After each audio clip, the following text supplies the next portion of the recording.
A spiritual person has no consideration outside of supporting the ongoing evolution of humankind in a more harmonious, spiritual, lofty sense, you could say. When you're spiritual, when you're quiet, the world simply isn't here. It's never been here. It'll never be here. So the idea of like overcoming all the dark forces of the world, it's really nothing. When you're what has traditionally been called illumined, spiritually enlightened, nirvana, the nirvikalpi samadhi, the beatific vision, the vision of God. So when you're truly quiet, it's not, and if you're spiritual, it's not about, you're never working on your being quiet or trying a new method of meditation. That happens because that's all you have to do in your quiet times because it's interesting and you want to help your fellows out there, the human beings in your environment.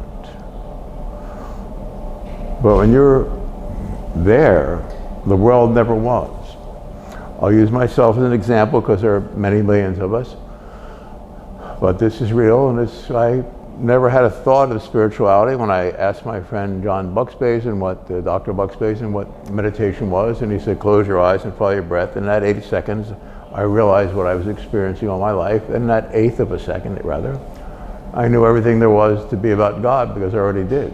But I didn't know that I was part of that. I just was.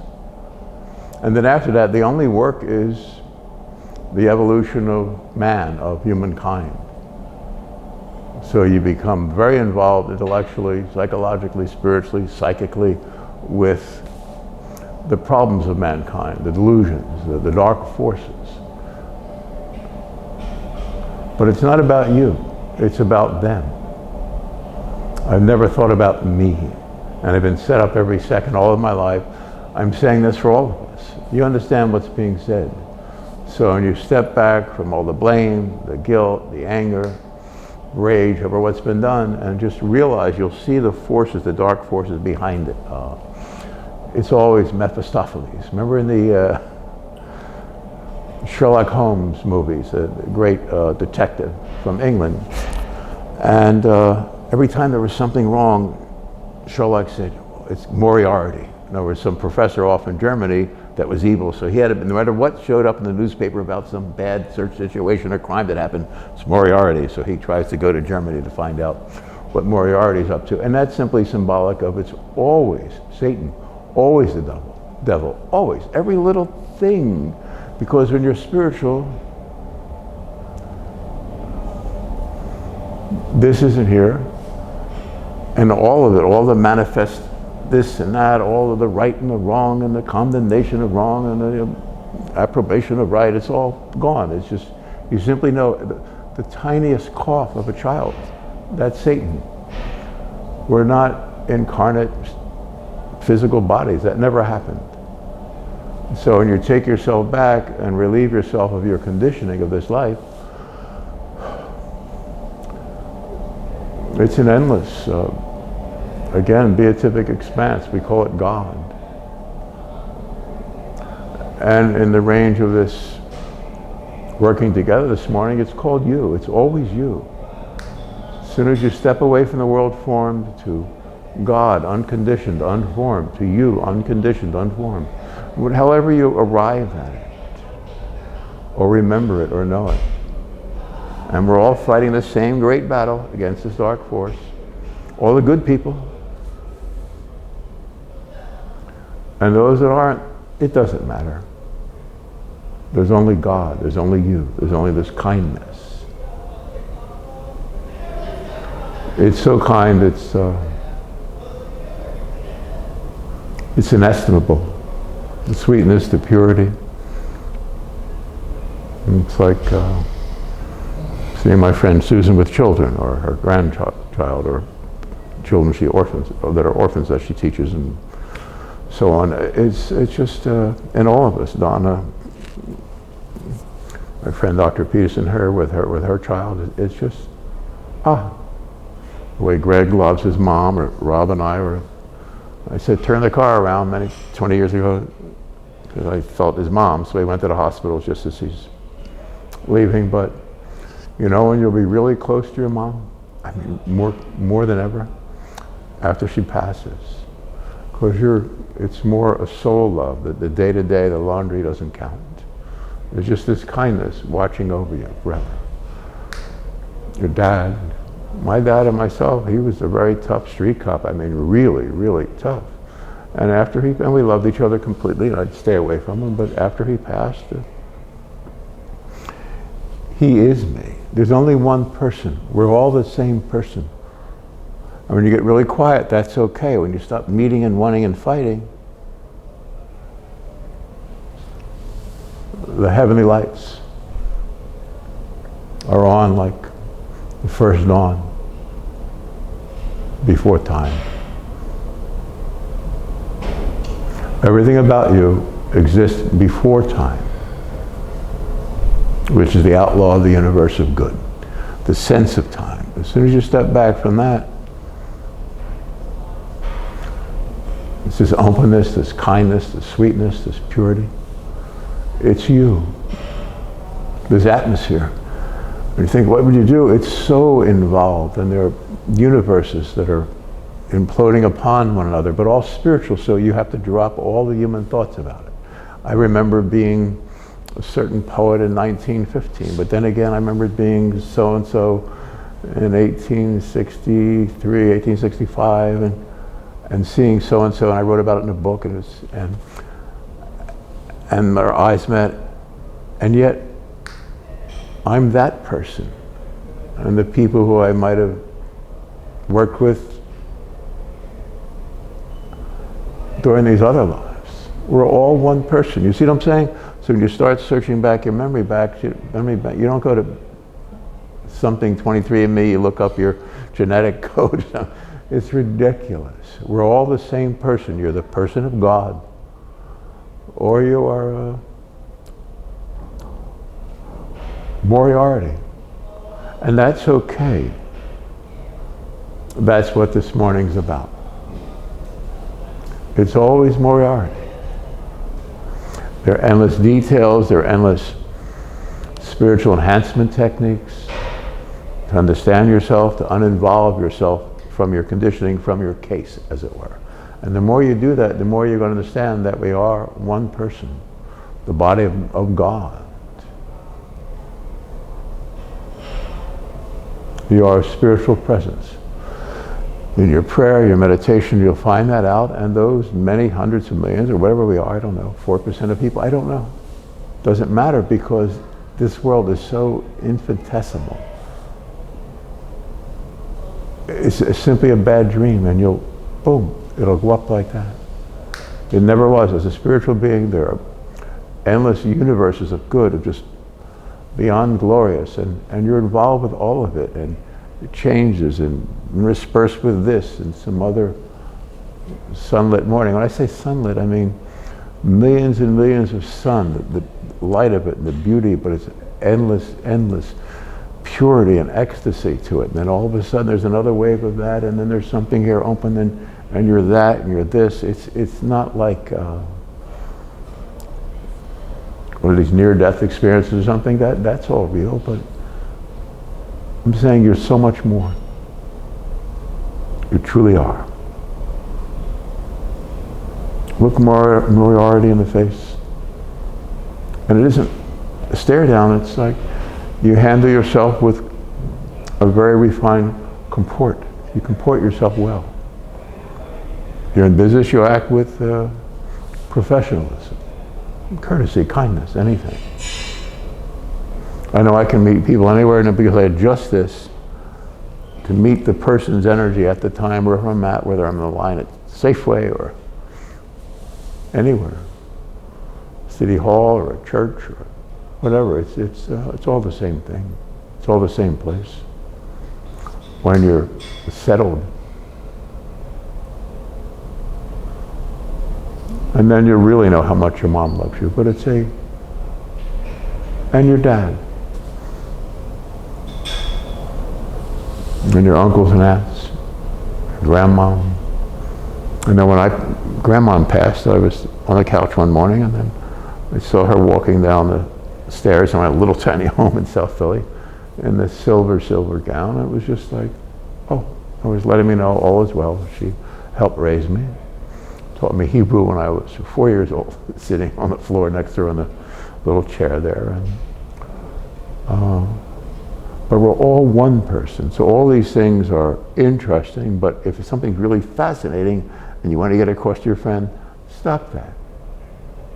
Stop everything. Even stop your breathing in a sense of quietude. And then you'll see him, the only God. You will be the only God. You are the only God. It's a sense, an essence of purity, of decency, of kindness, of truth, of wonder. And then you'll comport yourself very well, and it's very hidden. Again, when you're illumined, you're not ever thinking about you. You're always trying to fix what's out there. So I've read thousands of books, of course, my friends know that. I understand the whole world and have nothing to do with it. I never have. I never will. I'm here to help those who want to end it. All the pain, all the trauma, all the hardship. And you'll discover Moriarty right out the door, or wherever, or in your past, in your memory banks. There's only God. And to God, there's only this wonder of you. We are one person. When you get quiet, stop wanting or needing or fighting anything. You get settled, like Dr. Buxbaden would say, settled in your practice. You're just here. When I'd see him after many years, it's like, he was teaching a class, and we knew each other from North Broad Street in Philly, and so he had a book out, and he sat there, and I'm here. He's got people there listen to him, but between he and I, he turned into like a waterfall of presence, and I'm sitting there, seeing a waterfall of presence, not a person, not a man with a doctorate, or just there are people like that in this world. Many more than you would dream. Very, very, very few of them have a voice. And that's okay. That's okay. As long as you understand your place and transcend your circumstance and relieve yourself of your guilt, your remorse, your pain, your fear, your anger, or even hatred. Because temporarily we hate people who've done horrible deeds. We let that go, and then we train ourselves. My friend Dr. Gabodi had an emotional scale of like 16 different emotions. And everyone lives in this, like in the center of it would be the conservative engineer type, where everything's going to be the same, and he's going to give the rent's going to get out of the first every year for 30 years, and everything's going to get done. And then you got the lower realm, the basic realm is where someone just they're in final fare, they've given up. They can be a saint because, if you're being treated horribly all your life, and all spiritual people are treated horribly all of their life. You know what's being said. And if you're ultra sensitive, as spiritual people are insensitive to you 24 hours a day, every day of your life. But you still comport yourself well when you step in and out of the world and figure out what your duty is here. How you can help others transcend back into the light from whence we all are. We call it the light body, right? The etheric double. And that's who you are. There's so many different ways of visualizing it, understanding it. And prayer directly to that which we call God that's the elevator upward. And in prayer you become nothing. You become utterly humble. Like a child. It's a very powerful emotion. It's stronger than anything physical. Anything, everything. Time, distance, duration. There's no succession of events. There are not two people in the world, there's only the person of God, which you are. Beyond that, there is nothing. You leave Moriarty far behind you. And you're just aware of it as a tool for teaching others of instruction.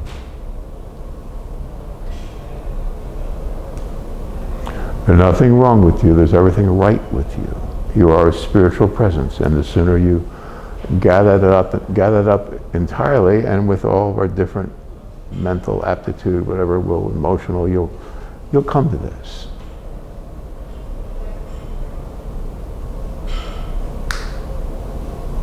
During your quiet times,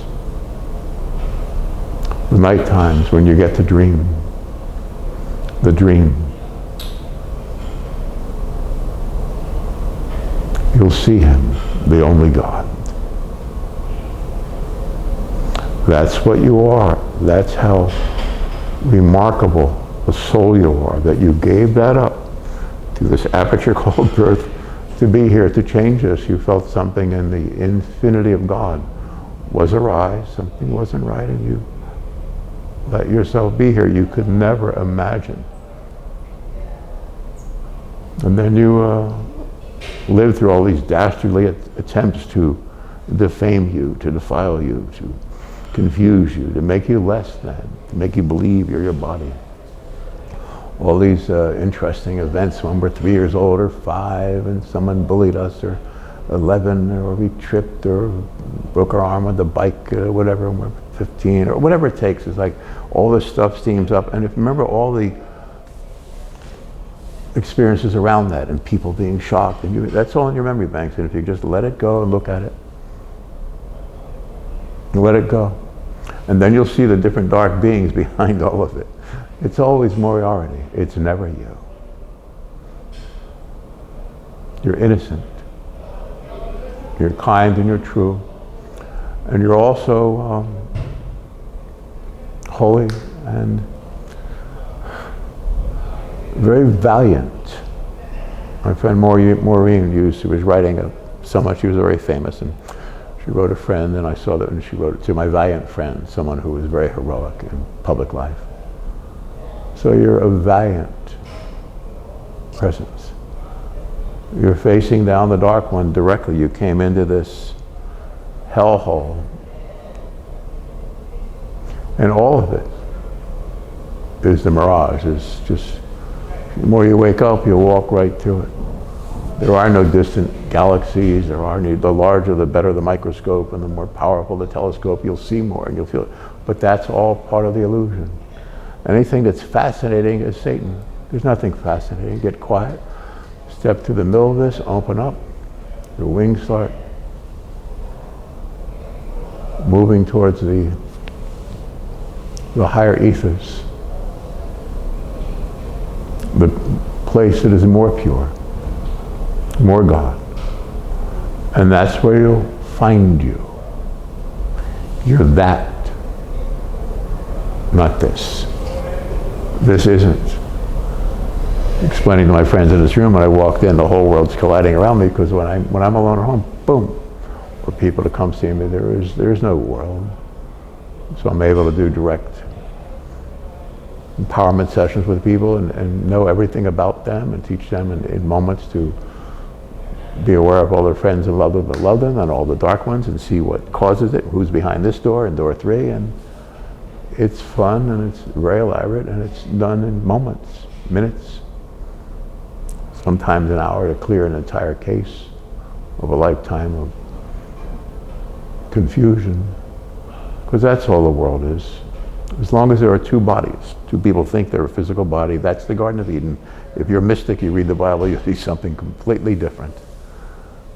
They have like the New American Standard Edition. I rarely ever look at it, but there's a Bible with a translation, so I try to make it more clear for people. But taking the beauty of the language of the poetry out of the King James Version, let alone the original Aramaic or Hebrew, it's Greek. You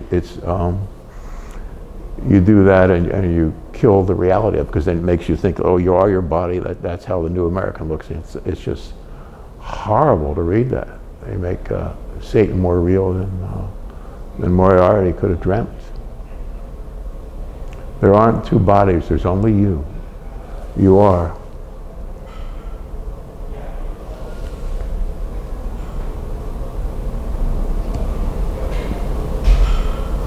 So get really quiet and you'll see what's behind door 2, or this person, or you can see different beings behind people, and as soon as you get quiet, then shoot right through it. And you don't have to worry about the darkness or the beings or the demonic forces. What I'm saying is, if you have this spirituality in you already, then you're okay. But you do that to help others. There's nobody behind door 3 here. There never was. There's just...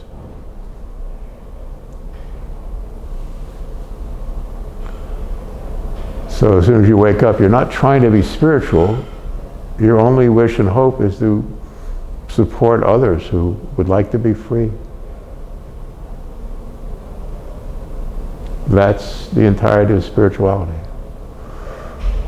And if you really understand it, you can take it to its final fruition, which is the end the worldliness of the whole world. That's your mission. And this is the time. You know that. You feel that. You see that.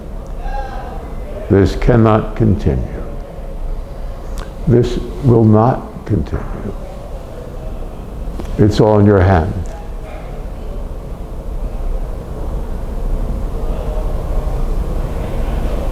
And the godliness of your visage, the way you comport yourself. You don't have to leave this holy place. And I say this one who's not left it even under extreme violent circumstances. Extreme.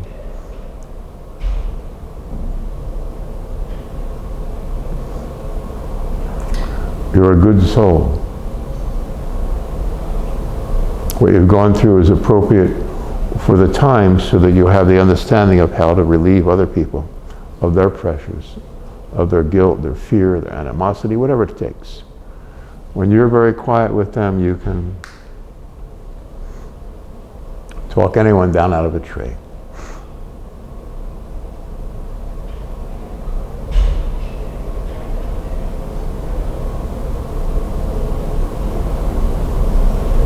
Believe in your heart that you're on a holy mission. And you'll find God in your heart on a holy mission. We will disband the dark forces forever. That's your destiny. And it's all beyond time. Don't think of the world out there. Like I say, I know every political, social, I've been around the world and involved, and I know how people work together and how they form factions. And without going into it any further, you can see where I'm going with that. There's nothing I don't understand. There are not different tribal agencies or officials or government circumstances around the world that I'm not familiar with. And all of it's part of the illusion. But there's nothing illusory about the attempt of your heart all your life to improve, to embellish, to enhance, and to for once be free to just breathe, to hold the hand of the one you love without fear or concern of the rent or whatever, or the animosity of the neighbor 2 doors down. Or that's Moriarty. You're Sherlock Holmes, God's great detective. You will fulfill a most holy mission. You will remember. You'll know how remarkable you always are. Thank you. Thank you for listening. Thank you, Mr. Skolta.